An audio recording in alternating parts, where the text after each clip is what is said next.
All right, Paul. Well, thanks for joining me, man. Hey, glad to be here. So it's all the all over the outdoor space news today. It looks like our good friend of the public lands, Mike Lee, is back at it again with what I'm calling just an absolute buzzer beater amendment to the it's the roadless rule. Sort of, he had an amendment to that. That's what is he calling it? Essentially, like a Fire Watch Protection Act or something like that. Yeah, he's back at it again. He keeps a lot of conservation organizations employed, and a lot of volunteers busy because this guy just doesn't know when to stop. Yeah, he's always trying to sneak stuff in there, and yeah, this is just the latest attempt, and he's hiding it under the guise of necessary for fire management. And that's just not true. Um, uh, under the current roadless rule, there are safeguards in place. There are rules in place for managing fire, for harvesting timber, for putting in roads, but um, you know taking it completely away really makes it the Wild West. Yeah. So for those who don't know, like what is the roadless rule and what is the sort of efforts that's happening right now? Sure, so the roadless rule is, one of the most important conservation measures that we've had in the last 25 years. It protects 58 million acres of public land from new construction, from development, from roads, and these areas are untouched that is protecting, and we'll never get that back. It's neat to see those areas, and even if you're never going to see those areas, it's just nice to know that they're out there. They provide critical wildlife habitat, clean drinking water for millions of Americans, and then of course what we all love is the hunting and fishing opportunities. They're just the last remaining backcountry experiences out there. And so with the rescission of this roadless rule, it would effectively, it seems like this is kind of like the foot, not even in the door. It's just like the foot, like further into the door of opening those off for just all sorts of trickery, whether it's, it starts with building a road and then it starts with, oh, we're going to sell off this little piece and we're going to, it seems like there's this constant effort. It's not just like one big swing of an axe. It's they're going for a death by a million cuts here. And it seems like this is another step in that direction. Am I wrong? Oh, that's 100% accurate. I mean, we've seen them come out, bluntly and try to just list public land for sale and do a huge public land sell off, and then the public wasn't having that. We knew that wasn't right, and everybody, from hunting and fishing organizations to just your typical bird watching organizations, everybody came out against that, and they know that that's not going to fly. So their new strategy is to just start chopping, and the more cuts they get, the easier it is to tip over. Yeah. And so is this another one of those things like last time that this happened with the great big beautiful bill amendments that they tried pushing through?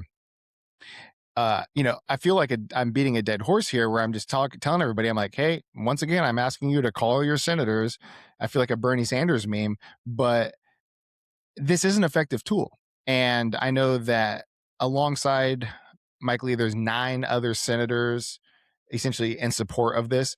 I didn't get a chance to look at those senators. I'm assuming one of ours is with them.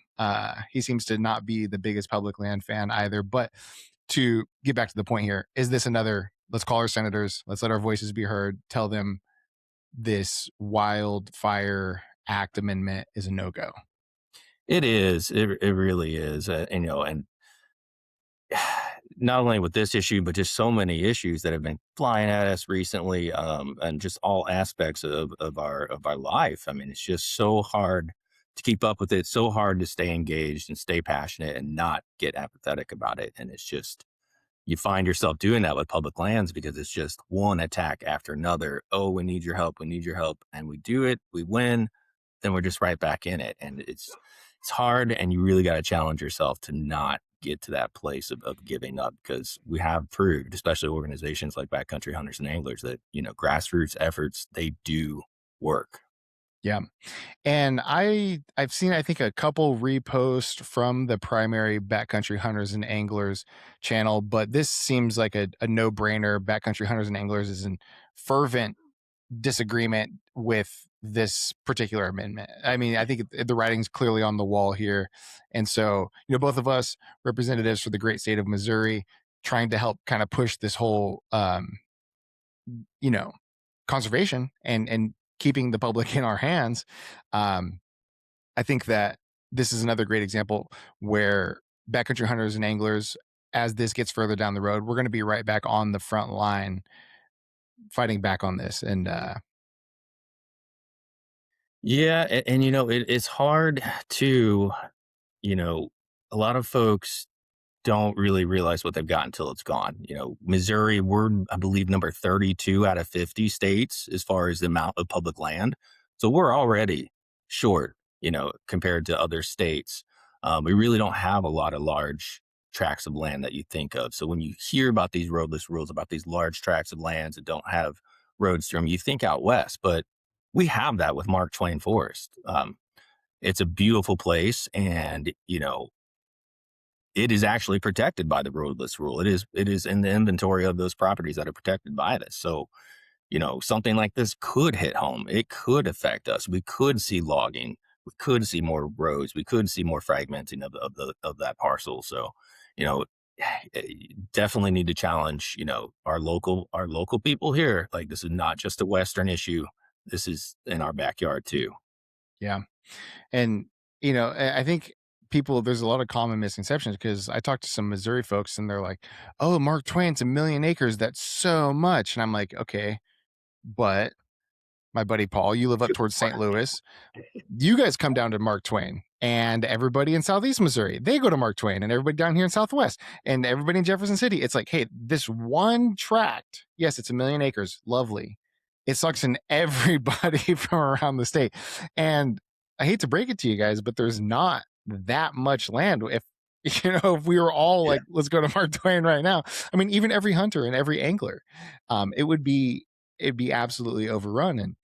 Um, and I think what's really important for Missouri folks to understand is that, yes, we want to protect our homeland, as in the state of Missouri, but our homeland also as in the United States, because these issues, when it comes down to it, who's to say? Because, like I said, some of our senators are not the biggest public land advocates. So if they find a little back door over there in Utah and a tool, a little trick that they can use and replicate, I wouldn't put it past something like this to happen in Missouri as well, unfortunately. Yeah. Yeah. And especially when they're not having an honest conversation. The roadless rule was never a hands off policy. Forest managers still have tools available to address, wildfire risks, insects, disease, forest health concerns. So the rules just simply required that they, be more thoughtful about building permanent roads and some of these, last remaining entire and intact, forests that we have. And I think some of the confusion here happens with, by calling it the Wildfire Act, it's like, oh, we're protecting these lands from wildfires. As we know, this year there's going to be there's predicted to be exponential wildfires among the West. So again, these guys aren't short in PR. Like they're using the right language and the right timing. I mean, they have a very, very creative team over there. Um, but for me, one of the biggest red flags is it's always these buzzer beater things. I'm like, man, these guys are like John Stockton with these half court shots, Utah reference again. Boom. Stockton and Malone, man, those are my guys. Oh, what an era, man. And so, to the people, please contact your senators. It is very easy to do. Say, Yeah. you know, it takes a little time, a few minutes. You have to give them your personal information, which I'm more than comfortable doing. I trust our state to keep that secret, and let them know that you are in opposition of this amendment. Is that Yep. is that the best way to go about it? It is, and that number is 202-224-3121. And I know you've done it, and I have also done it, where we've posted videos of ourselves calling that number live, and recording that. And it's really a nothing burger. It seems like really intimidating. The senator's not going to answer. You're getting an intern. He's going to hear what you say, or she. They're going to write it down, and just another tally for public land. So it is super important.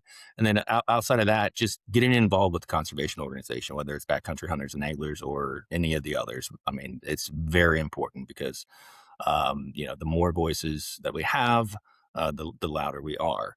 Even if you don't have the $35 to be an official member, that's fine. Just give us your email address, give us your time, give us your attention. That's what we need, and we can fight this together. Yep, absolutely. And, some people are long on time or short on time, long on money. And if you have an extra $35 laying around, membership does go a long way. Like I've said many a times, I do think BHA is on the front line when it comes to these types of things. And, you and I, we have a little bit more behind the scenes information, but there is no shortage of effort with this organization. And it's something that I mean, even as a member, I still pay my $35 a year to just like, hey, I know I got my couple bucks is going to the organization. And so Yeah, if they and, and, got it and laying and around. everybody on that's involved with volunteering for the organization. I mean, we're not no big egos, nobody's looking to get famous, so we don't do a great job of like self-promoting and like, telling everyone how active and the kind of fires that we put out behind the scenes. But certainly come to a pint night, send us an email, whatever you need to find out, what we've done and what we're doing, because you think there's not much going on in a state like Missouri, but you'd be surprised how many little Yeah. backdoor fights we have to put out.